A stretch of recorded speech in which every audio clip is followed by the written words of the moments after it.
Shalom, shalom, Miriam and Brian. Shalom. Tonight we're going to look at the parasha Chukkat, which comes from the word chok, and a chok is an ordinance that we don't really understand, like but we're told to keep them, like the two middle commandments, Shabbat and honoring our parents. They have a greater meaning that we can understand, but we need to keep it because God says so.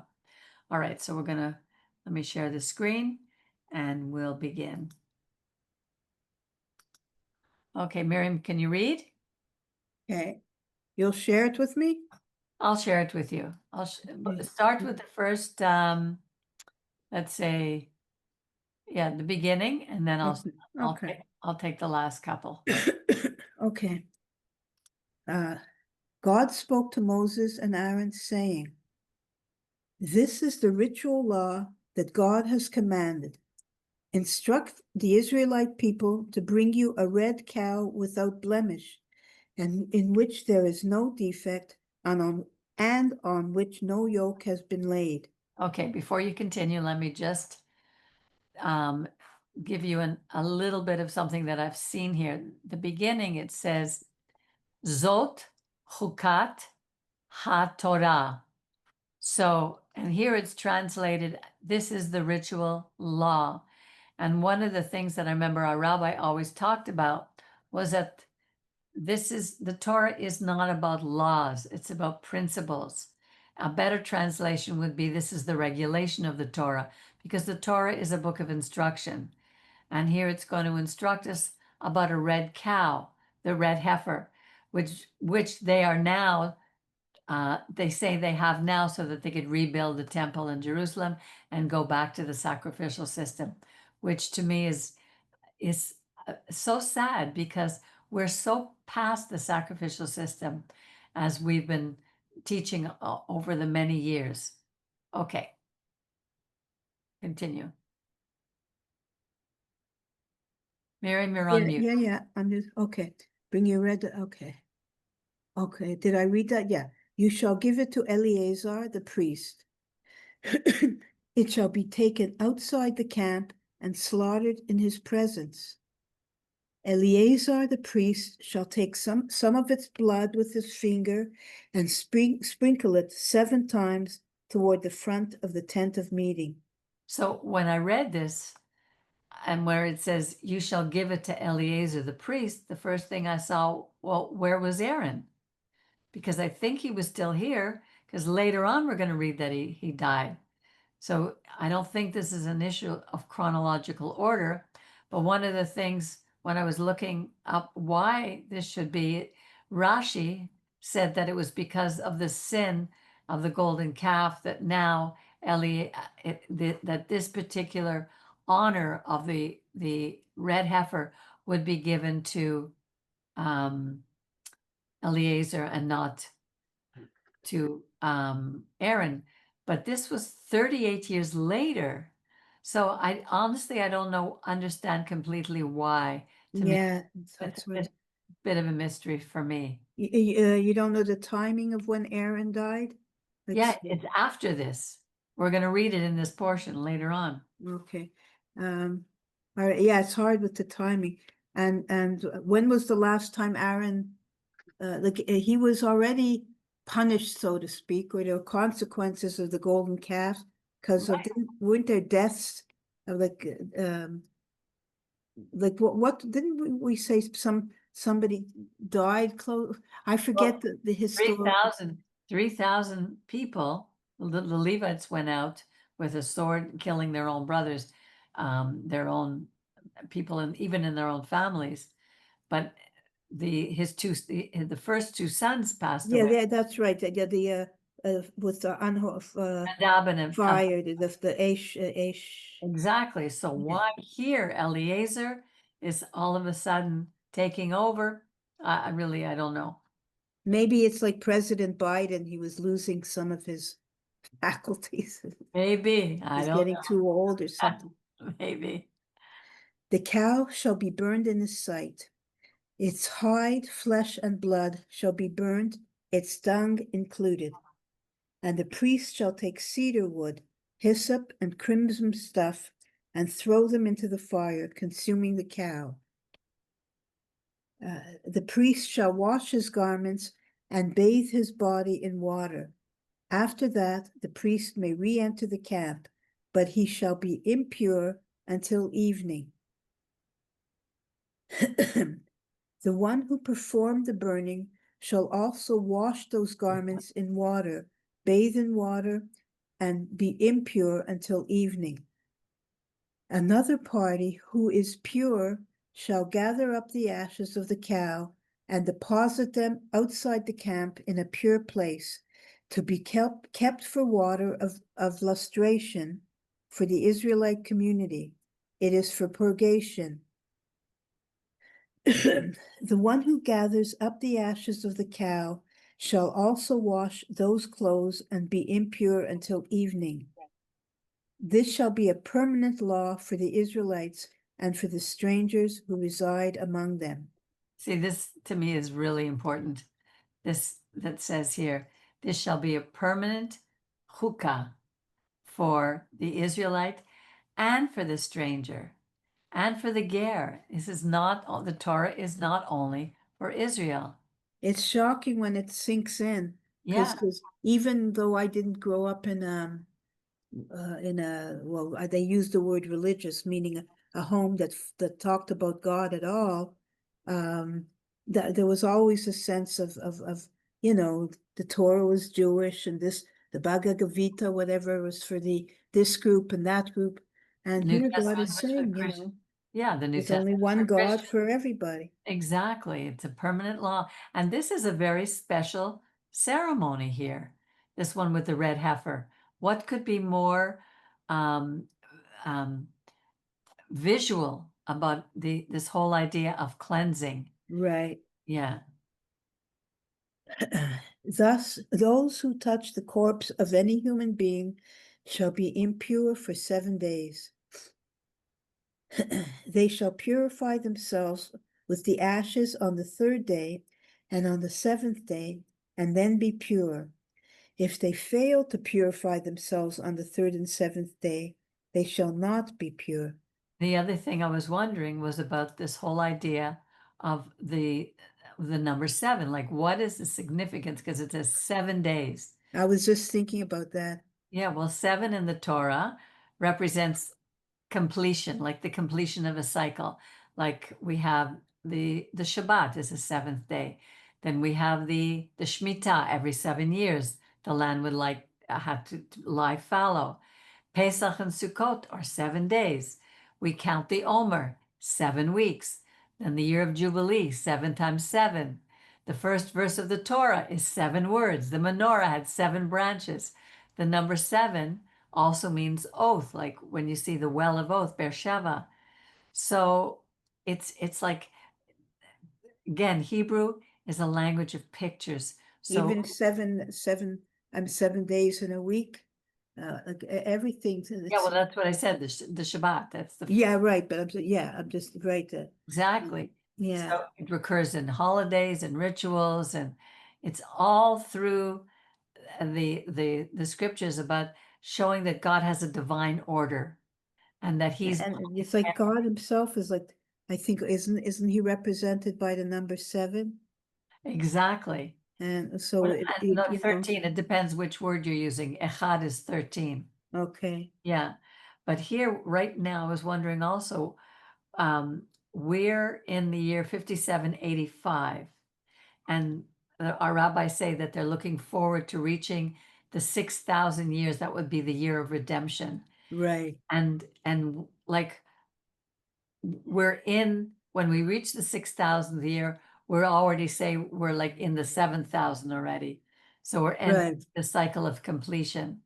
And Right. I don't know when that's going to be, but I'm Maybe, certainly looking maybe that's the end of the world as we know it. as we know it, right? Yeah. Okay.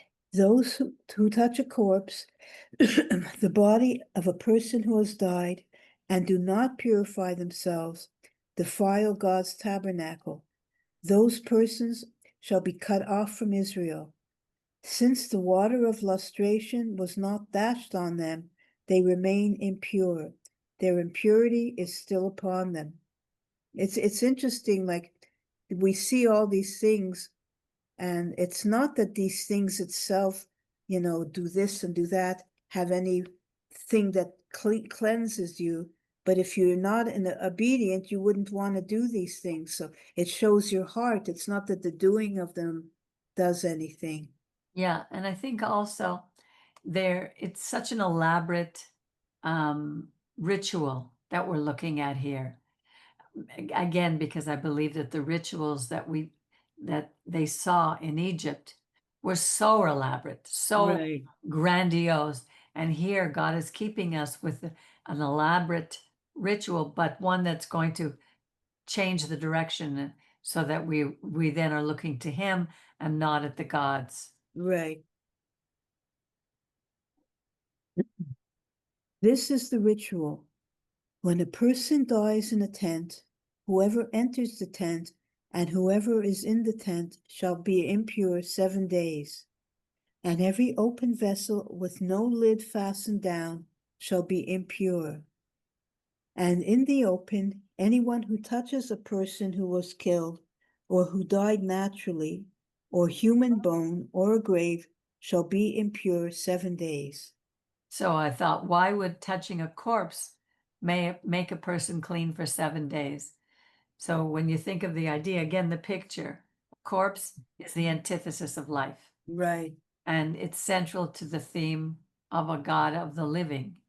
Again, 7 represents completion, sitting Shiva for 7 days. Right. Yeah. And the idea of the color, let me see, did I miss something here?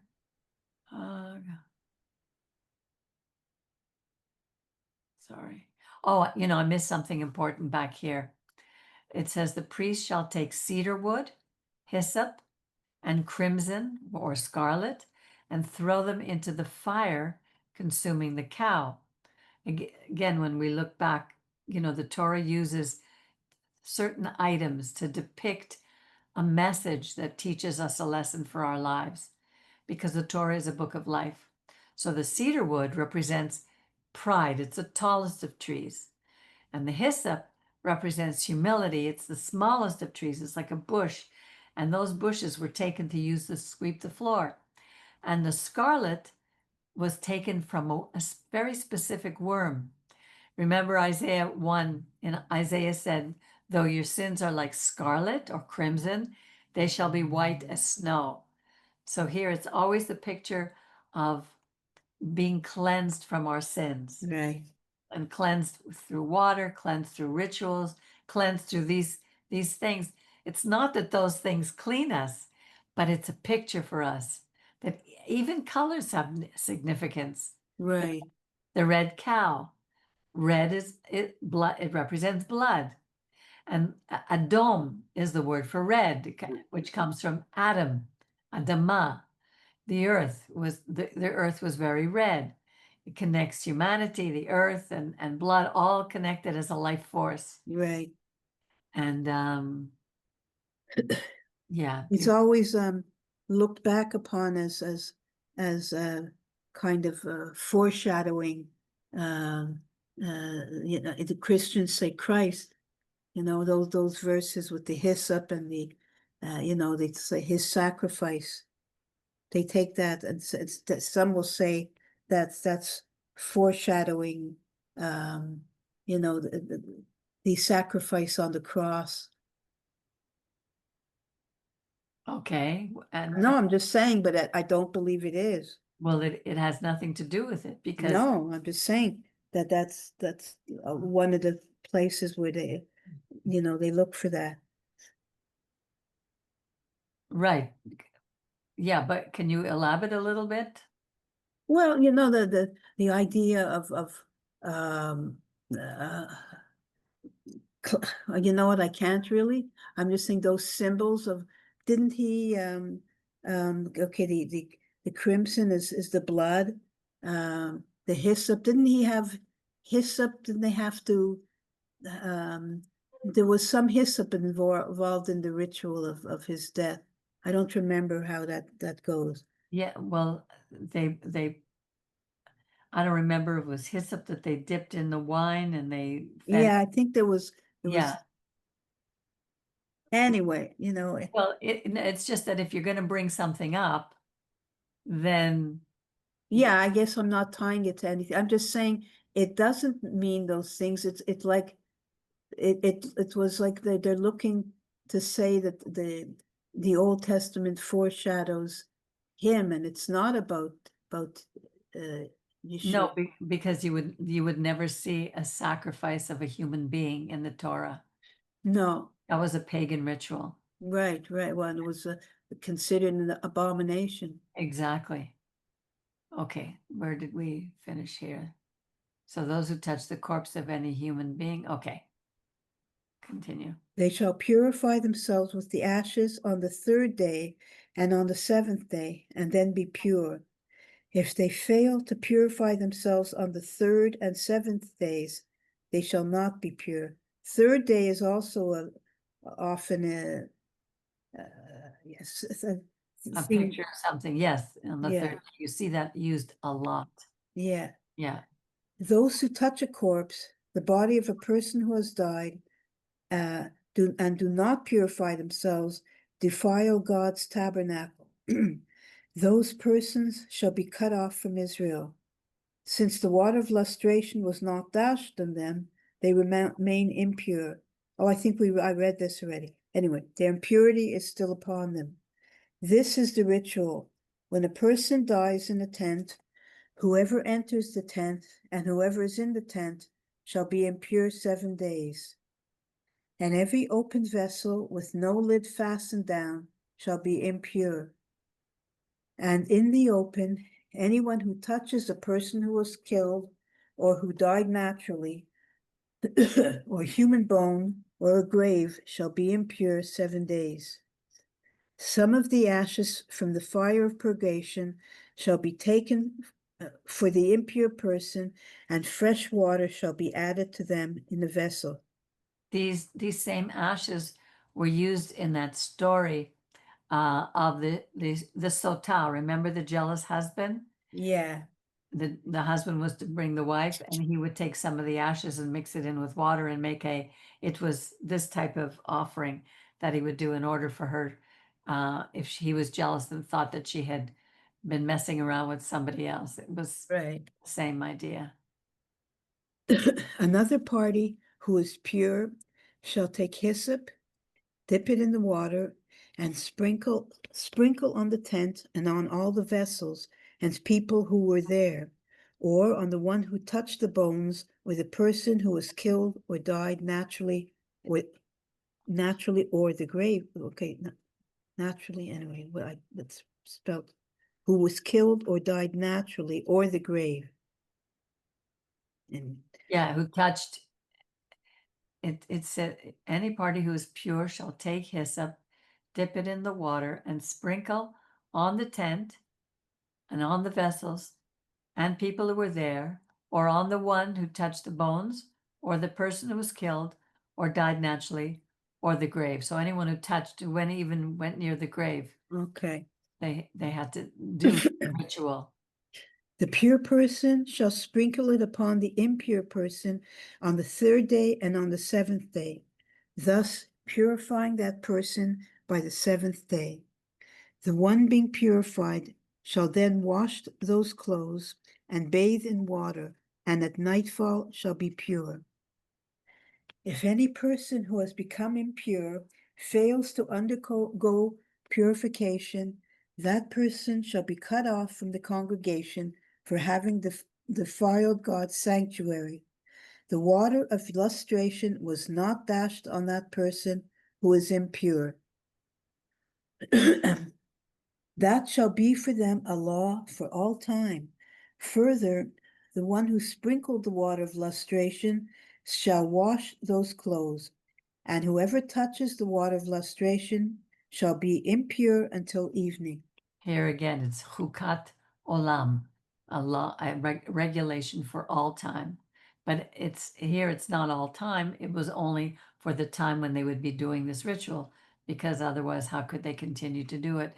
Maybe Right. this is why they think they have to bring back the temple, because they're not taking this as a time just when we had the Mishkan or the temple. They're taking it for all time. That it's more literal, but I'm not so sure that that's true. Right. I know Rabbi used to say it would depend upon the period of time that these things would be used. When there's no use for it anymore, it would be over. So that for that period of time. Right. Whatever that impure person touches shall be impure, and the person who touches the impure one shall be impure until evening. Okay, now we're going to see that now it says here, the Israelites arrived in a body at the desert of Sin on the first new moon. Just remember, they're on the first new moon, but they're 38 years ahead now. They're Wow. now at the 40th year. They're ready to enter the promised land. Okay. And the people stayed at Kadesh. Miriam died there and was buried there. The community was without water, and they joined against Moses and Aaron. And our sages say that because Miriam died, the stone would follow Miriam, but she wasn't there anymore, so they had no more water. That's Oh, one of the okay. things that they say. That's that. Where did they say they're saying? Oh, but Yeah, what about, okay. Where what did they get that though? that's Based a on, very good question. okay. The community was without water, and they joined against Moses and Aaron. The people quarreled with Moses, saying, if only we had perished when our brothers perished at the instance of Adonai. Why have you brought God's congregation into this wilderness for us and our beasts to die there? This is 38 years later. This is the same things that the first generation after we crossed the Red Sea. Remember I'm not sorry, not the Red Sea, the Sea of Reeds, Yam Suf. The first complaint was that they didn't have water. And that's when Moses hit the rock, remember? And Yeah, brought forth yeah, water. But right. because of their rebellion and because of the report of the spies and all that, they were forced to live 38 years in the desert. So this is the next generation. And they're saying this exactly the same thing that their parents, that the children learned from their parents. It's unbelievable. Why did you make us leave Egypt to bring us to this wretched place, a place with no grain or figs or vines or pomegranates? There is not even water to drink. Moses and Aaron came away from the congregation to the entrance of the tent of meeting and fell on their faces. The presence of God appeared to them. Wow. And God spoke to Moses, saying, you and your brother Aaron take the rod and assemble the community, and before their very eyes order the rock to yield its water. Thus you shall put. Here, just before, I just want to stop you for 1 second. Just notice it's you and your brother Aaron. It wasn't just Moses. The two of them Right, right. take the rod. And it didn't say order the rock. It's a much softer word. It says daber, speak to the rock. Speak to the rock, right. Yeah, to yield its water. Thus you shall produce water for them from the rock and provide drink for the congregation and their beasts. Moses took the rod from before God as he had been commanded. Moses and Aaron assembled the congregation in front of the rock, and he said to them, listen, you rebels, shall we get water for you out of this rock? You see this? He's lost. He's at the end of his rope Right, now. right. This is, I mean, he's been with us 40 years in the desert. He's had it with us. Listen, shall we get water for you? He's Right, right, with Moses and Aaron themselves. right. That's what got them into trouble. Right. And Moses raised his hand and struck the rock twice with his rod. Out came copious water, and the community and their beasts drank. Huh. Why do you think, like, was Moses following what God told him to do? No, No. he didn't speak. Well, he didn't even though order is wrong, he didn't even do that. He struck the rock well, And he's said, acting out of his anger. yeah, and it says, shall we get water? It's as if he and Aaron Right, were able right, to bring water out of the rock. How often do people, does God work through somebody?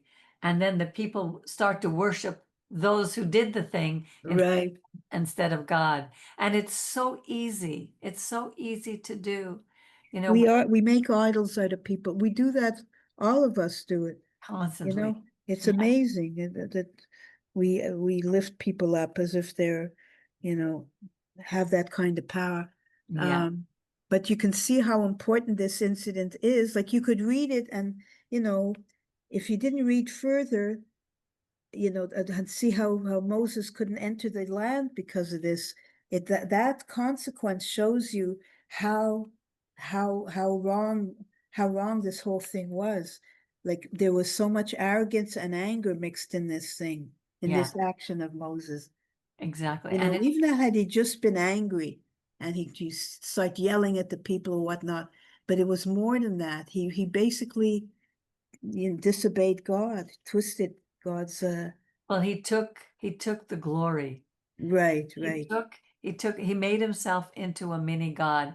If he had gone into the land, if God had not done anything here and he had gone into the land, they would have worshipped Moses as God. It, Some of them did. It wasn't it Arxapanics? What's it called? Where yeah, they worship Arthropanics? Artapanes, yeah, I think it was, who wrote Okay, the book Moses Redivivus, the re that Moses like lives again. Yeah, they made it. I didn't read the book. I think Rabbi did, but it talks about how Moses was made into a god. right.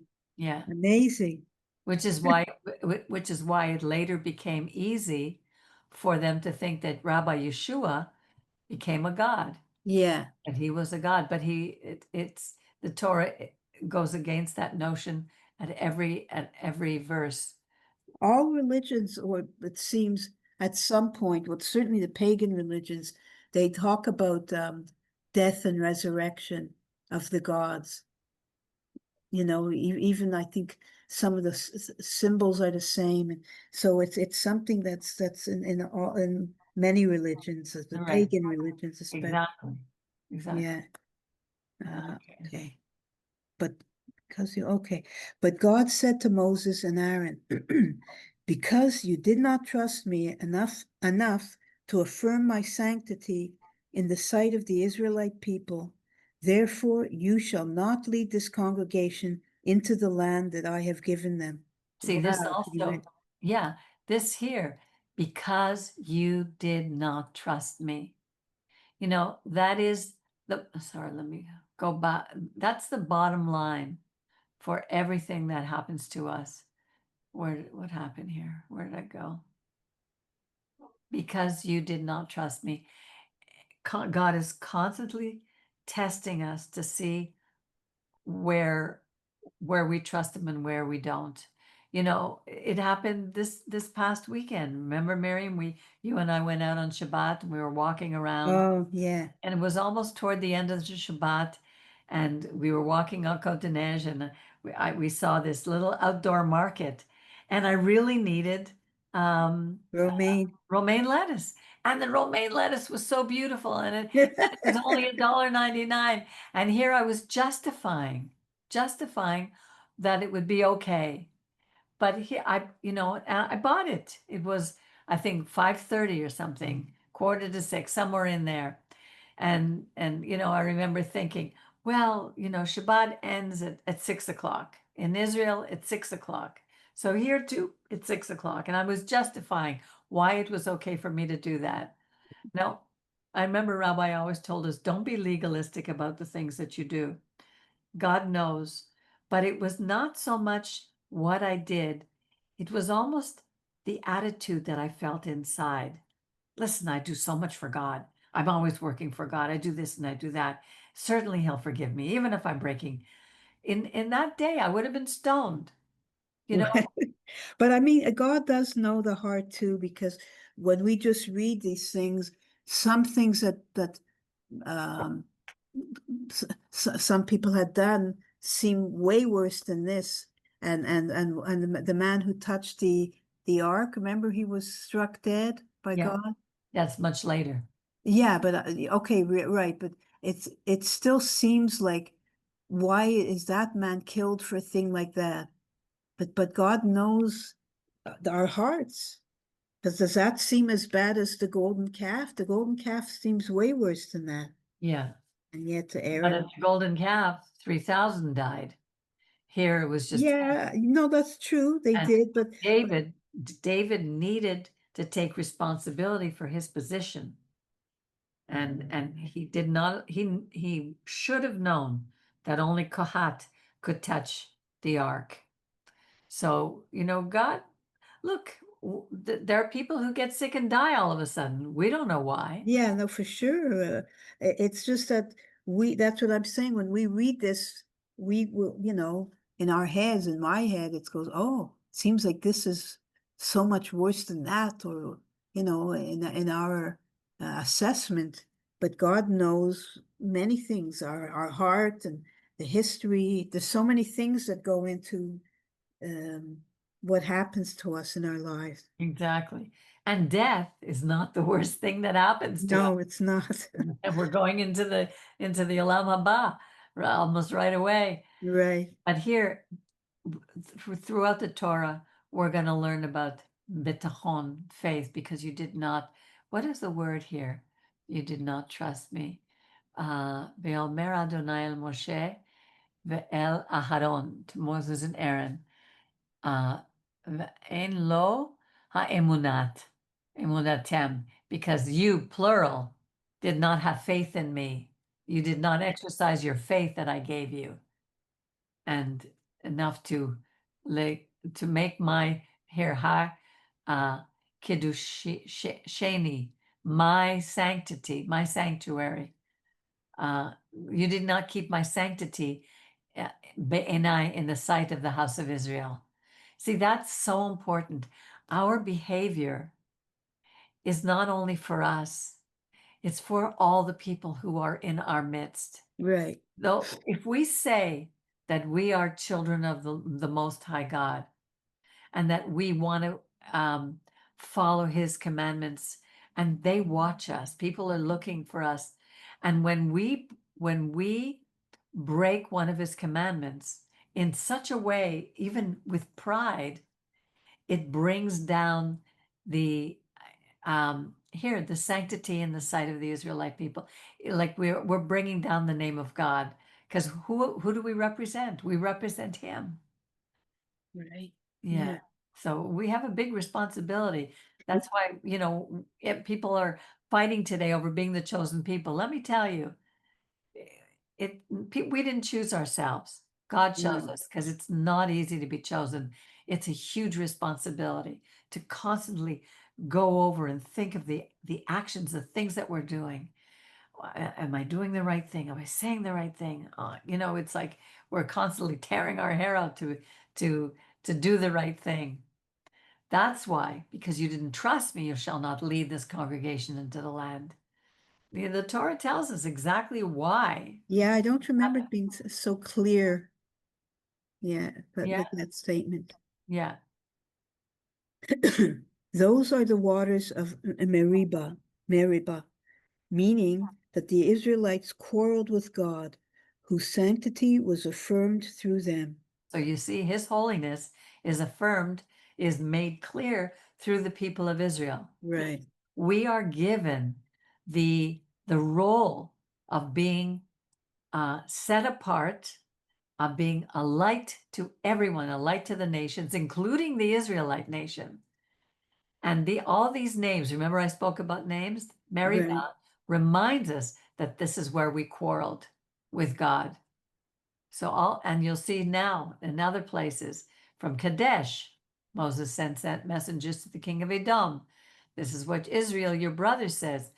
You know all the hardships that have fallen upon us, and that our ancestors went down to Egypt, that we dwelt in Egypt a long time.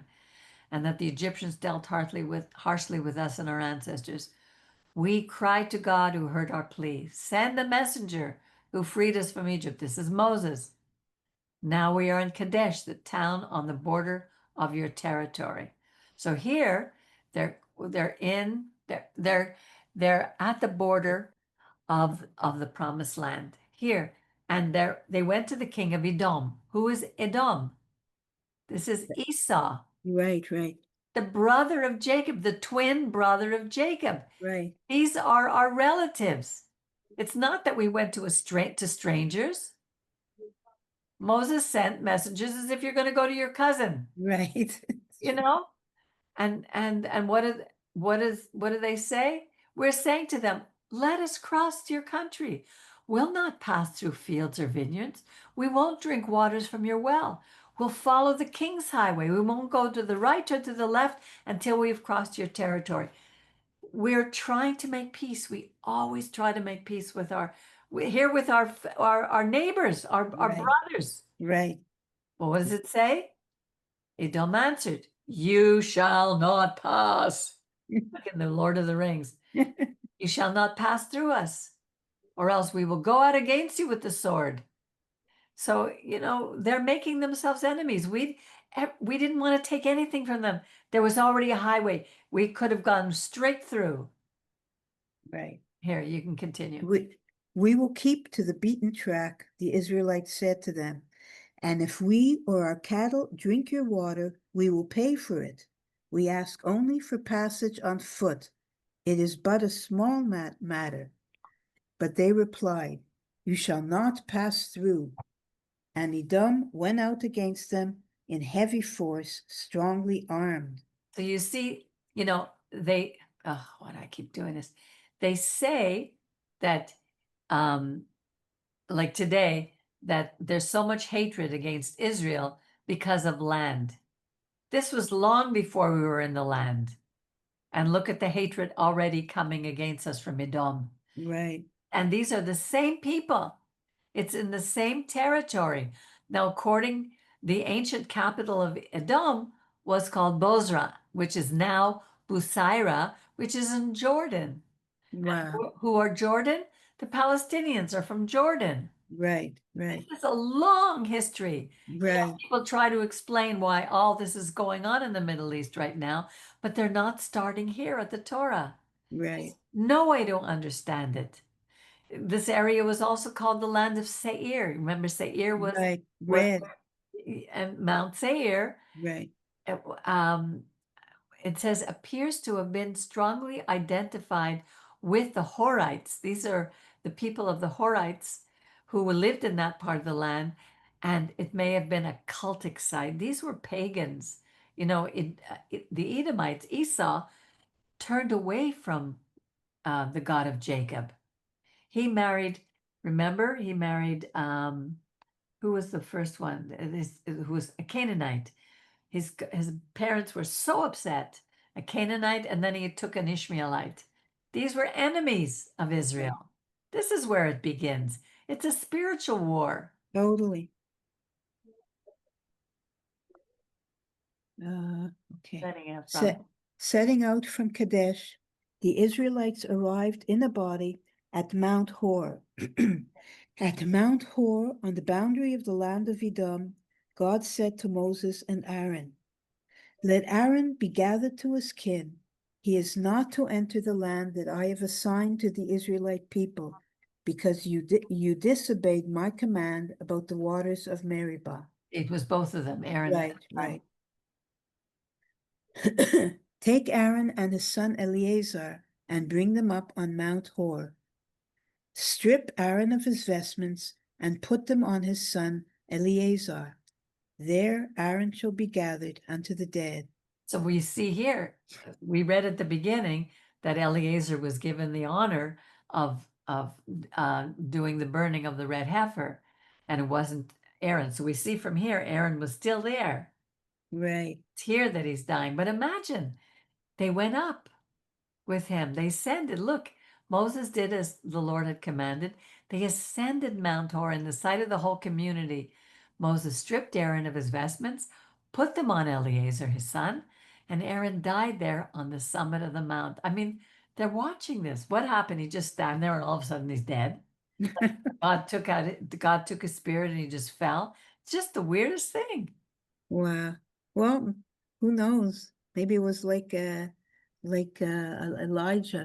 No, it doesn't say that at No, all. he wasn't. I know. I'm just saying, but who knows how it happened? And I wonder if that's where they buried him, if that's where he is to this day at the summit of this mountain, because they know where it is.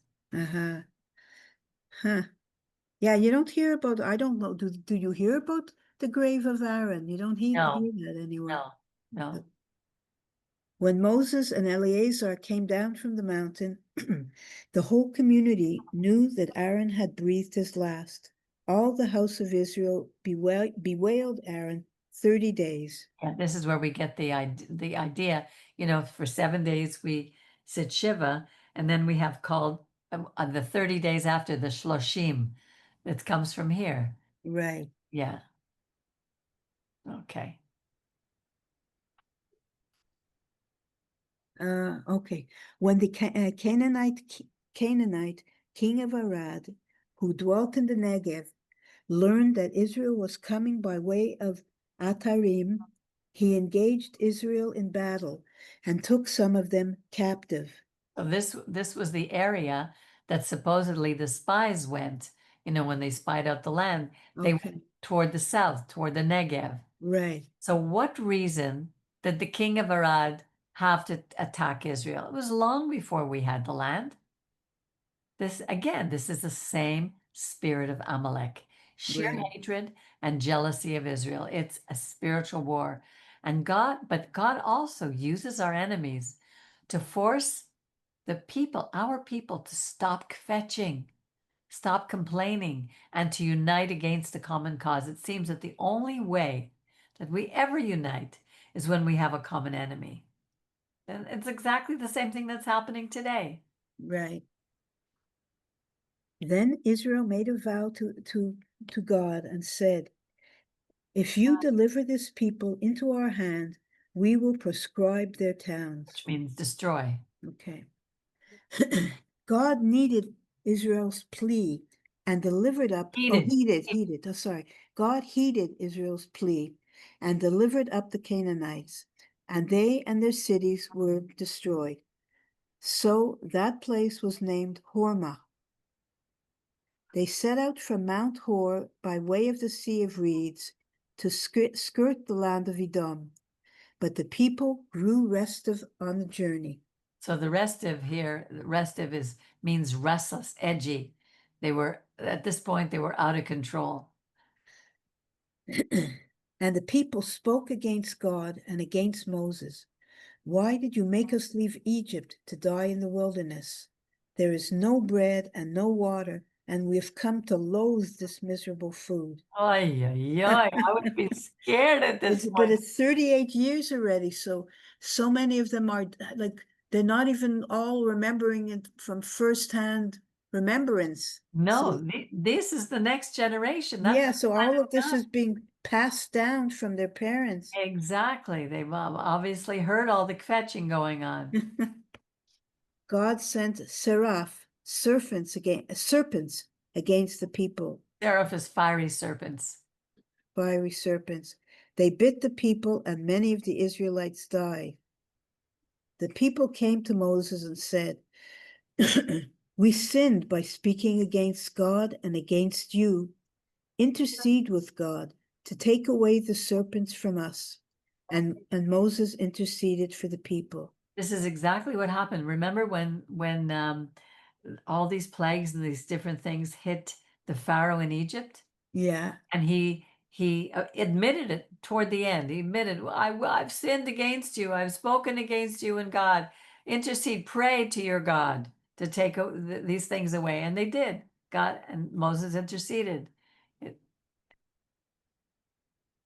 Then God said to Moses, make a seraph figure and mount it on a standard, and anyone who was bitten, who then looks at it, shall recover. Here again, we see this he took the serpent, put it up on a pole, and whoever looked up at it, whoever was bitten, would be healed. This figure is used in the medical industry, the pharmaceutical industry. Right. Yeah, but it was also, it became itself, people turned that itself into a god. And it had to be pulled down later by Joshua. I think it was Joshua who had to pull it down because people were starting to worship the pole. And they use this also to say that Jesus was that figure put up on a pole, that this was And yet they don't, what about, they don't acknowledge the part where Joshua says they had to be taken down. exactly. Yeah, because people you take little bits of pieces out of context and use wherever they want. Right. Make what they think the truth. So here Moses made a copper serpent, mounted it on a standard, and when bitten by a serpent, anyone who looked up at the copper serpent would recover, which is wonderful. But it wasn't the serpent who was doing it, it was bronze. Only God could have done that. It Right. wasn't Moses doing it. He was just told to make the serpent. I wonder why. I'm just curious, like, why, like, what a strange thing. It's innate in us. We No, need, not why they worshipped it, why he said do oh, that. Unless, I think it was a test. maybe, I believe it was a test. He was testing the people. When will you trust me? yeah. Yeah. The Israelites marched on and encamped at Obot. I can't pronounce it. Oh They boy. said, Obot? Here. O, Uh Be, Be, Zu Bnei Obo, Israel O, Bovot. O, Bovot. O, O, Obet. It says Beovot. Oh, It's not a B here, it's a V. Vot. right. Beovot.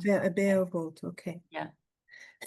They set out from Ovot and encamped at Leir Ibarim in the wilderness bordering on Moab to the east. From there, they set out and encamped at the Wadi Zered. I mean, we're reading this in 3 verses, but remember what it took for them to sit down, settle, set up tents, set up the Mishkan. I mean, every time they moved, they had to take apart everything and move Right, it. This was a huge, this would take, it's 2 minutes to read it, but it would take months totally. to do it. From there, they set out and encamped at the Wadi Zered.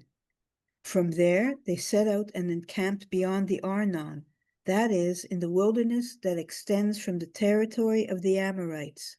For the Arnon is the boundary of Moab, between Moab and the Amorites. And remember who Moab was. That's Lot's descendants, no? Exactly. Again, cousins. Right. All of the whole of the Middle East is We're all relatives. Exactly. totally.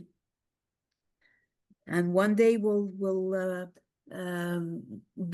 won't be enmity. No, exactly. Therefore, the book, this I forgot about. Therefore, the book of the wars of God speaks of Waheb in Sufa and the Wadis, the Arnon. So Yeah, the book of wars. I know. I looked it up to see if they might have found this book, but there are still many books mentioned in the Torah, several books in the Torah that were not found. It wasn't found when they found the Dead Sea Scrolls. This book is Okay. still missing. Is it God who, not God, Moses who wrote it? We don't know.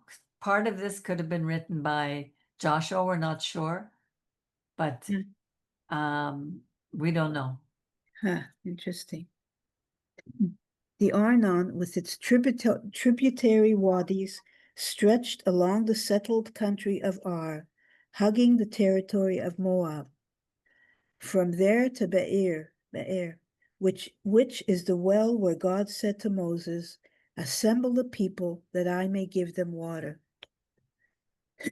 Then Israel sang this song, "Spring up, O well, sing to it." The well which the chieftains dug, which the nobles of the people started, with maces, with their own staffs. and from Midbar to Matana, and from Matana to Nahaliel, and from Nahaliel to Bamot, and from Bamot to the valley that is in the country of Moab, at the peak of Pisgah, overlooking the wasteland. Israel now sent messengers to Sihon, king of the Amorites, saying, "Let me pass through your country. We will not turn off into fields or vineyards, and we will not drink water from wells. We will follow the king's highway until we have crossed your territory." But Sihon would not let Israel pass through his territory.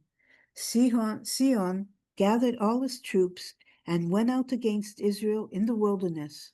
He came to Yahaz and engaged Israel in battle. But Israel put them to the sword and took possession of their land, from the Arnon to the Jabbok, as far as Az of the Amorites, for Az marked the boundary of the Amorites.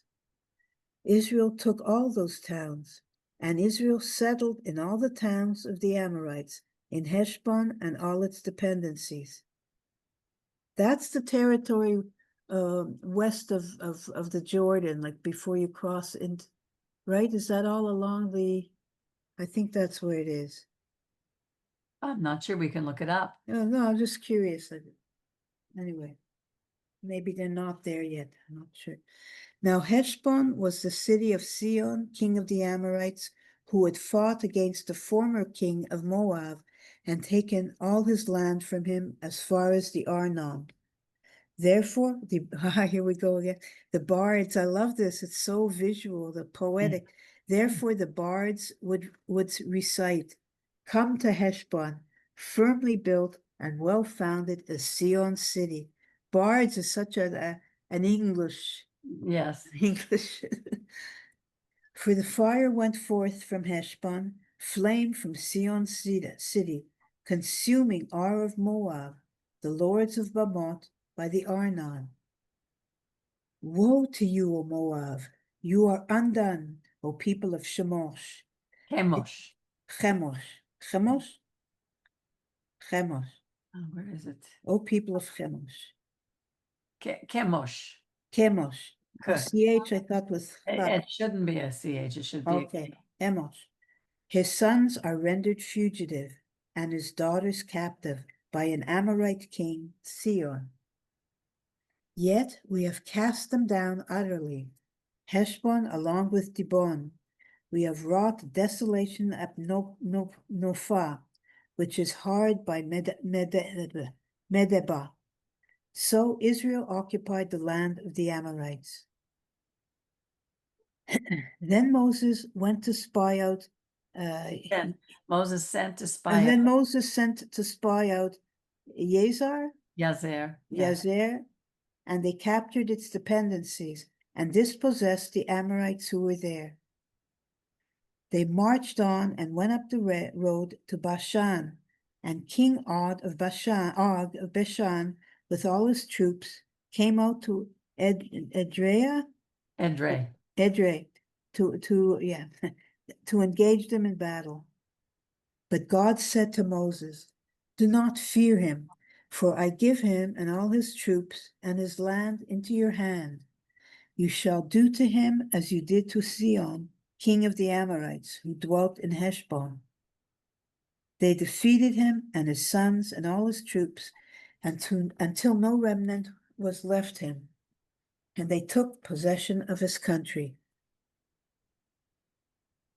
The Israelites then marched on and encamped in the steppes of Moab, across the Jordan from Jericho.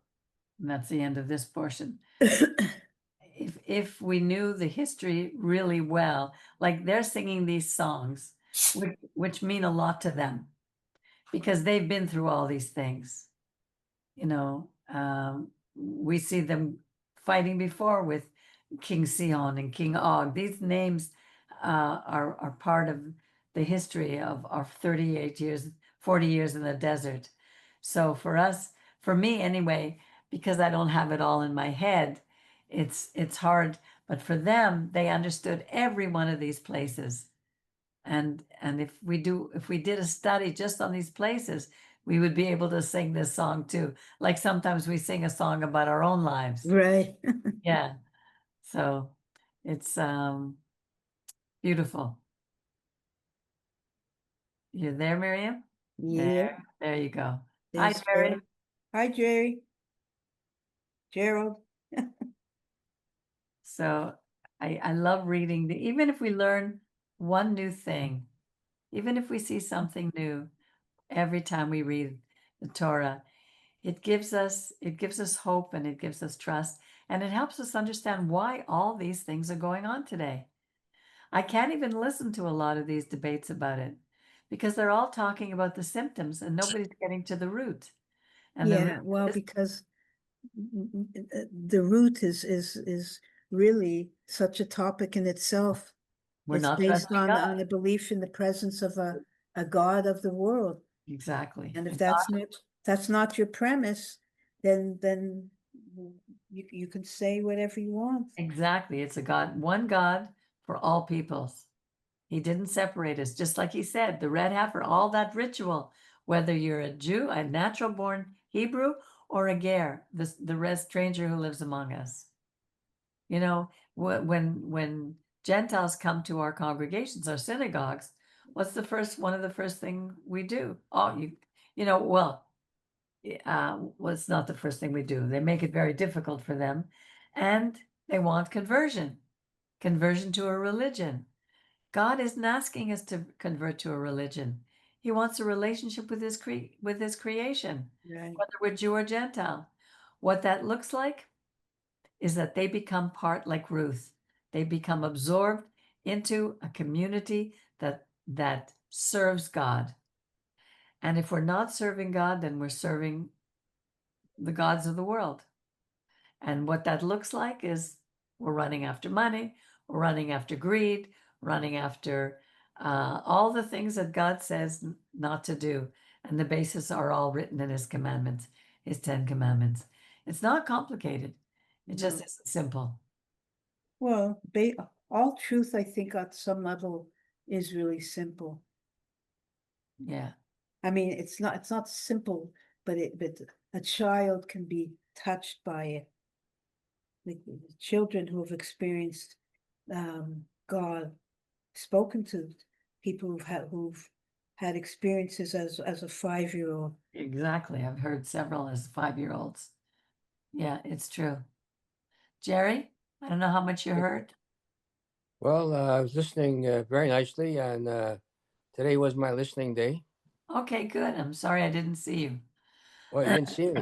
No, I was too busy involved in the reading of it. It No, wasn't that's good. That's good that you were engrossed in the study. yeah. And Miriam did a lovely job. I like to hear you, Miriam. So was there anything that stood out to you? Any one thing that maybe you hadn't seen before? Not for me, it's always a reinforcement of God's presence. It's not like a new thing. It's enriching the thing we already know, Right. making it more real. It's It helps us to grow and to trust. And the yeah, more we trust, in the our more own we can way. grow. And the more we become alive. The whole idea is like it says it's a book of life. It talks about the cleansing, always purging ourselves of things that we've held on to from our past, paradigms that we believe about ourselves that are no longer valid. It's hard to let go of these, and it's so true that when the Rabbi Percy used to say, God is the God of beginning again. We don't have to we don't have to experience the past again. That's my constant wrestling. We don't have to experience that again, and we don't have to continually use that as a reference. That God is now. Our lives are now. It's Right. hard to But it always took live 40 that years in the desert, and the next generation still complained about the same things. Right. So it's a long process. It's a lifelong process to rid ourselves. And even to the day we die, we'll never rid ourselves fully of all the things that, because we're human and there's no perfect human being. We cannot be God. Jerry, was there something that stood out for you? I didn't get it all together yet, but it's certain few things I got. I have to simulate, and but it was good hearing it, and lot of things that you went over. But things and like things are always there. It's like. Like King Solomon said, there's nothing new under the sun, and brought back many many reminders. Exactly. Right. Are you on a different computer with a different sound system? Your speaker is very good today, your microphone. Are you All doing right. something different? Well, you have to. It is a little different one, yes. Now. I can hear it's very clear. Oh yeah. Okay, that's good to know. It's good that when you tell me that. Is it a different microphone or a different It's another little. It's not a little pad. Maybe it's a stronger microphone. okay, yeah, no, it's good. All right, well, if there's nothing else that we have to add for tonight, thank you, Miriam. Thank you, Jerry, for being with us. Thank you, Brian.